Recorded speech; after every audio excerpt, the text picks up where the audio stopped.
back to my YouTube channel, and this is gonna be the fourth video, and this video is all about biology, how you can improve your biology and how I scored last year 355 in biology, and this time I scored only 330 because सबको पता है इस बार biology थोड़ी सी अजीब सी आई थी and बहुत ज़्यादा lengthy paper था। तो मैं बायो में ज़्यादा टाइम वेस्ट नहीं करना चाहती थी, क्योंकि फ़िज़िक्स केमिस्ट्री भी अगर आप मार्क्स नहीं लाओगे तो सिलेक्शन तो भी नहीं होगा। इसलिए फिर मैंने बायो को छोड़ते हुए मैंने कुछ क्वेश्चंस तुक्के भी मार दिए जो डाइसी थे। तो इसलिए मेरा बायो में इस बार इतना स्कोर नहीं बन रहा, बट ओवरऑल स्कोर तो लास्ट ईयर से अच्छा ही है। सो मैं आपको बताती हूँ कि मैंने क्या क्या किया है बायोलॉजी में। अगर पूरा एनसीईआरटी पेपर आया था जैसे लास्ट ईयर के कंपैरिजन में आप देखोगे तो तब मेरा 355 का स्कोर था। तो आई नो बायो कैसे पढ़नी है फॉर श्योर, ठीक है। So firstly the most important NCERT and NCERT. Bio के लिए एनसीईआरटी सफिशिएंट है सीरियसली। अगर आप मॉड्यूल्स छोड़ के एनसीईआरटी की लाइंस भी रीड करोगे ना तो भी आपके सारे आंसर्स बनेंगे। क्योंकि देखो कुछ क्वेश्चंस में ऐसे लगता है कि इनका ना लॉजिकली आंसर अलग बनता है, बट एनसीईआरटी की लाइंस की वजह से ना उनका आंसर कुछ और बनता है। तो अगर आप मॉड्यूल्स पढ़ोगे, आप लॉजिक लगाओगे भी, तो भी आपका ना कुछ पॉइंट पे आंसर गलत हो जाएगा। तो इसलिए आपको क्या करना है, एनसीईआरटी पढ़नी है, ओके। इस बार वाले पेपर में भी एक क्वेश्चन था फ्रेगमेंटेशन, जिसका आंसर था उसके अंदर था कि मॉलिक्यूल्स जो सब्सटेंसेस है उसको सिंपलर सब्सटेंसेस में कौन तोड़ता है। तो इसमें आप फ्रेगमेंटेशन भी कर सकते हो, और एक और कोई टर्म है कैटाबॉलिज्म, आई थिंक, जो थर्ड वाला पॉइंट है, वो भी हो सकता था आंसर।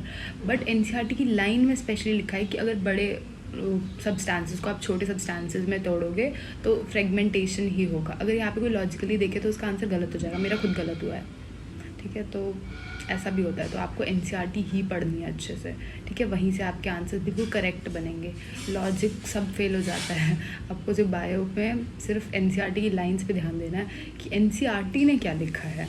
आपका लॉजिक बेकार है, मैं सच बता रही हूँ, आपका लॉजिक बेकार है। मतलब ऐसा नहीं है, बहुत पॉइंट पे आपका लॉजिक भी काम करता है, बट एनसीईआरटी ने जो कह दिया वो सही है। जैसे एवोल्यूशन में तो इतना सब कुछ उल्टा सीधा दिया हुआ है, बट फिर भी वहाँ पे दिया हुआ है कि लाइफ अपीयर हुई थी 4.5 बिलियन अर्थ के बनने के बाद।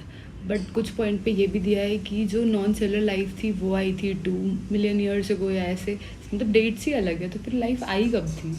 तो एनसीईआरटी ने बहुत कुछ ऊपर नीचे दिया हुआ है, पर जिस टर्म में दिया है ना एनसीईआरटी ने, जो टर्म दी हुई है आपको ना एग्जाम में वो सेम टर्म्स मिलेंगी।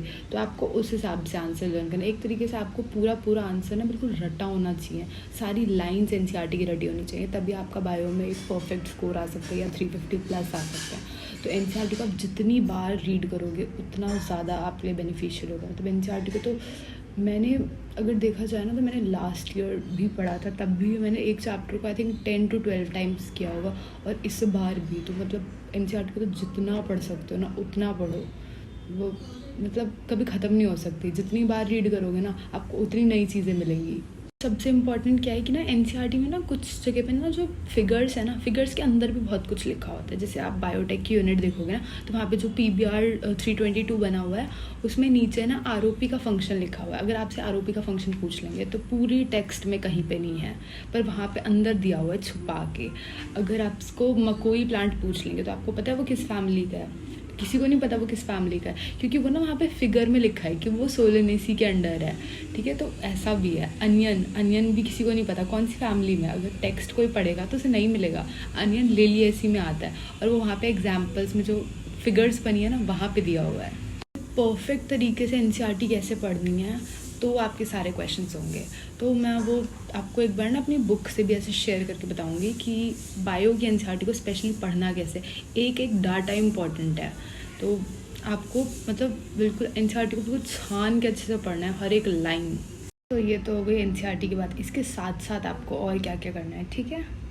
तो आपको, और जो अगर आपके पास थोड़ा सा एक्स्ट्रा टाइम है ना तो आप ये भी कर सकते हो कि जो आप अब जो नई एनसीईआरटीज़ आती है ना उसमें साइड में ना QR स्कैन होता है।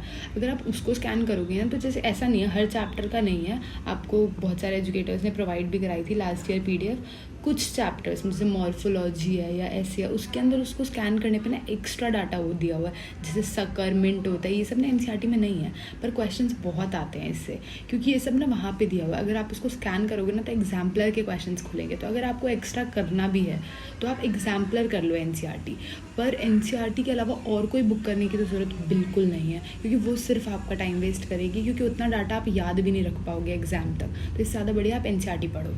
तो बायो में आपको जितना लर्न करने की चीज़ें हैं वो तो इतनी ही है, बाकी आपकी प्रैक्टिस है। जैसे कि अगर आपको किसी एजुकेटर से पढ़ना है तो मैंने तो गर्मा गोयल मैम से पढ़ा है, जो उनकी एनसीईआरटी हाईलाइट सीरीज़ थी ना वो, क्योंकि वो ना कंप्लीट भी है, बाकी सीरीज़ उनकी कंप्लीट भी नहीं है, मतलब कभी बीच में कराते हैं फिर छोड़ देते हैं, बट वो सीरीज़ उनकी कंप्लीट है। और इसके अंदर ना अगर आपको पहली बार पढ़ना है तो वो आपको पूरी एनसीईआरटी से ना खुद से पढ़ने में कभी कभी बोरिंग लगता है, तो आप वहाँ से पढ़ लो। एक बार पढ़ लिया फिर आपको रिवाइज़ खुद करते रहना, और नए नए मतलब आप ना ये कर लो कि एक एक लाइन कहीं पे भी लिखी है, अगर वो किसी डायग्राम के नीचे लिखी है, कहीं पे भी लिखी है, तो आप उसे पढ़ोगे, उसे समझोगे, तो आपकी एनसीईआरटी कंप्लीट होगी, वरना नहीं होगी, क्योंकि कहीं ना कहीं कुछ ना कुछ लिखा ही होगा। ठीक है, तो आपको गरिमा गोयल मैम से आप एनसीईआरटी हाईलाइट सीरीज़ कर सकते हो। ठीक है, तो वहाँ से आपकी पूरी एनसीईआरटी कवर हो जाएगी। इसके साथ आपको क्या करना है, इसके साथ आप ये कर सकते हो कि आप डेली क्वेश्चंस प्रैक्टिस करो बायो की। सच में अगर आप रेगुलर करोगे ना तो आपकी स्पीड इतनी ज़्यादा हो जाएगी ना, कि जैसे इस बार भी एग्ज़ाम में आया था तो कुछ बच्चों ने 1.5 घंटे में बायो करी है, 2 घंटे में बायो करी है। तो अगर आप इतना टाइम दोगे तो फिज़िक्स केमिस्ट्री कब करोगे। और यही जिस बच्चे ने बहुत प्रैक्टिस करी हुई थी, जैसे मैंने क्या किया है, मैंने आई थिंक 40 मिनट्स में पूरा एक गो थ्रू कर लिया था बायो का। इतने में वैसे मैं पूरी बायो परफेक्टली सॉल्व कर लेती हूँ, बट इस बार मेरे को 40 मिनट्स में पूरा एक गो थ्रू ही मिला, और बाद में शायद मैंने 10 to 15 मिनट्स और लगाए हैं बायो में, बस इतना ही। बट कुछ बच्चों ने बहुत टाइम लिया क्योंकि लेंदी थी बायो। बट आपने अगर क्वेश्चंस प्रैक्टिस बहुत ज़्यादा करे होंगे तो आप बहुत जल्दी जल्दी क्वेश्चंस को रीड करोगे। जैसे इस बार कितने लंबे लंबे क्वेश्चंस थे, उसके लिए आपका जो टाइम फ्रेम है क्वेश्चन को रीड करने के लिए वो बहुत कम होना चाहिए।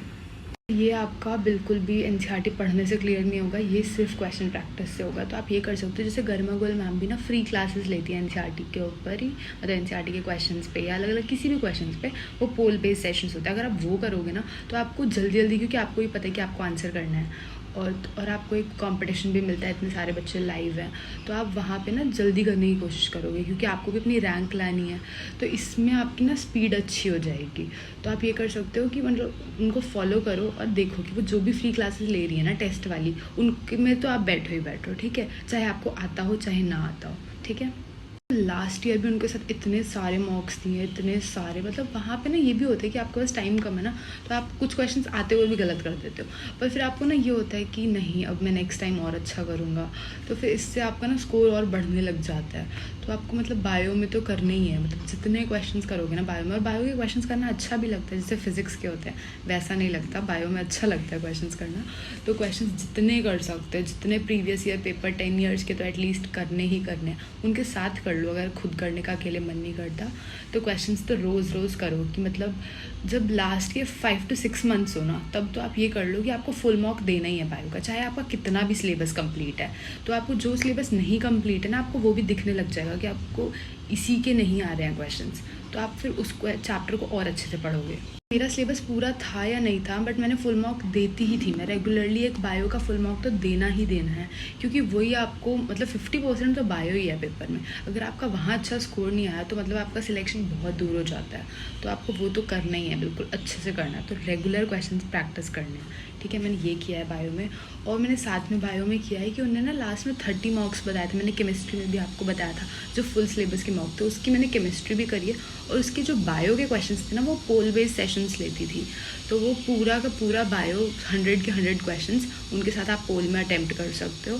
जैसे लास्ट ईयर के, अगर आपको लास्ट ईयर की वीडियोस चाहिए तो वो भी आपको मिल जाएंगी। आपको बस टाइम देख के जाना पड़ेगा कि किस टाइम एग्ज़ाम था उससे पहले, या फिर वो इस ईयर के लिए भी कराएंगे, ऑफकोर्स ही बात है, तो आप इस ईयर भी उनको फॉलो कर सकते हो। ठीक है, तो ये वाले आपको मॉक्स देना है, मतलब बायो का रोज़ एक मॉक देना तो इम्पॉर्टेंट है, मतलब अभी के टाइम के लिए नहीं, बट जब आपका नीट पास आने वाला होगा, जब 3 to 4 मंथ्स एटलीस्ट, तब आपको देना स्टार्ट करना पड़ेगा। क्योंकि बायो का बहुत बच्चे क्या करते हैं ना, सिर्फ बायो पढ़ते रहते हैं।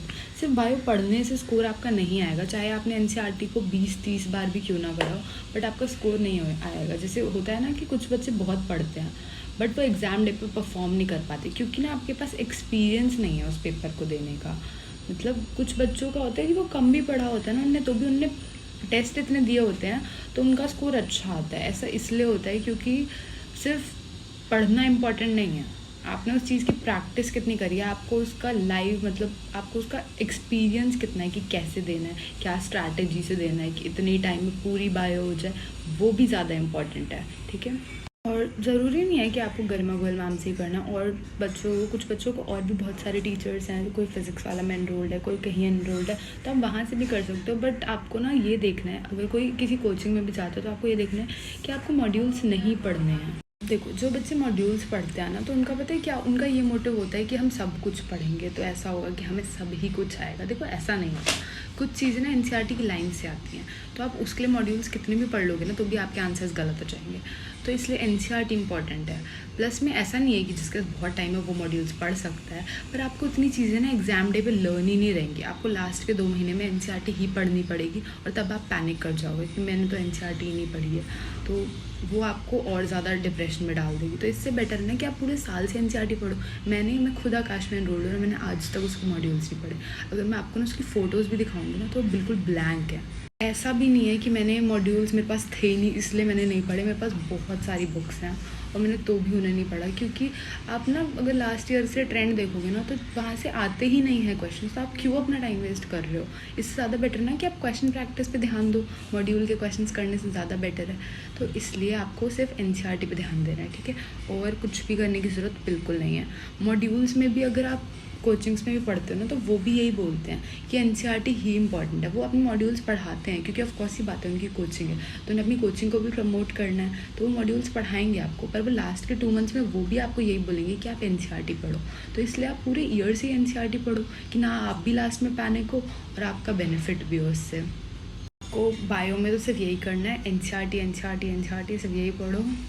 और साथ में आप गरिमा गोयल मैम को फॉलो कर सकते हो अगर आपको कुछ लेक्चर्स देखने हैं जो आपको नहीं समझ आते, और अगर क्वेश्चंस प्रैक्टिस करने हैं तो वहाँ से कर सकते हो। मैंने वहाँ से करें, ऐसा ज़रूरी नहीं है। आपको किसी और टीचर को समझ आता है तो आप उससे भी कर सकते हो, ठीक है। फिज़िक्स वाला में भी बहुत अच्छे टीचर्स हैं, और भी अनअकैडमी के ऊपर भी और भी बहुत अच्छे टीचर्स हैं, तो आप वहाँ से भी पढ़ सकते हो।